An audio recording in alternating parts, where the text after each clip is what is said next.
នេះទី30 ខែ 5 បាទឆ្នាំ2025ពីបានតឡើងកាន់ដៃប្រវែង8 ម៉ែត្រទាំងអស់ទាំងកាច់កោង8 ម៉ែត្រយើងប្រភេទដែក ASI មេនេះយើងប្រើជុំហាប្រើមលីកន្លះហើយសម្រាប់កូនយើងប្រើមលី2ពី27ទៅតាមស្រុកស្រែយើងក្បាច់សាមញ្ញធម្មតាព្រោះយើងយកមិនបានថ្លៃទេនៅខាងជនបទអត់ដូចមេនៅខាងពេញយកបានថ្លៃតែយើងប្រើដែកប្រភេទដែកល្អគឺប្រភេទដែក ASI នោះបានគួរចូលមកថែមទៀតហើយគួរដាក់ដែកសម្រាប់ទ្វារយើងប្រើមេសិតតែមលីកន្លះហើយកូនមលី2ដូចគ្នាហើយấyបានបាញ់ឆ្នាំហើយនៅតែយើងលាបទឹកមាសទៀតអាចយកទៅដាក់បានទៀត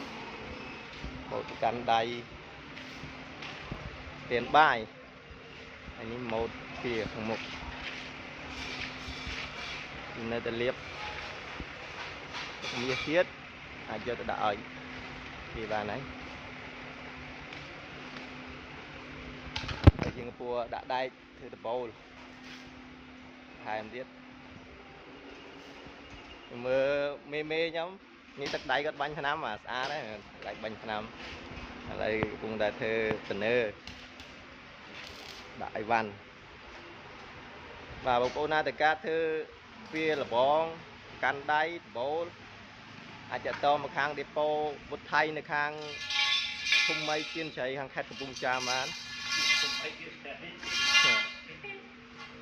ភូមិមីគៀនជ្រៃបាទលបងនេះនៅខាងភូមិលអាងស្រុកកំពង់សៀមខេត្តកំពង់ចាមបងរុញពីបើកហើយប្រកាន់ដៃនេះនៅខាងគៀនជ្រៃយើងគួរសម្អាតបៀកថ្នាំហើយយើងបាញ់ថ្នាំអានេះយើងបាញ់ថ្នាំហើយនៅលាបទឹកមាសអាចយកដាក់បានបងប្អូនមានចំណារអារម្មណ៍ធ្វើដបូលសញ្ញាផ្ទះវារបងតុកទូធ្នើដាក់អីវ៉ាន់អីអាចទៅបានបាទអាចទៅមកដេប៉ូវុទ្ធថៃនៅខាងភូមិមី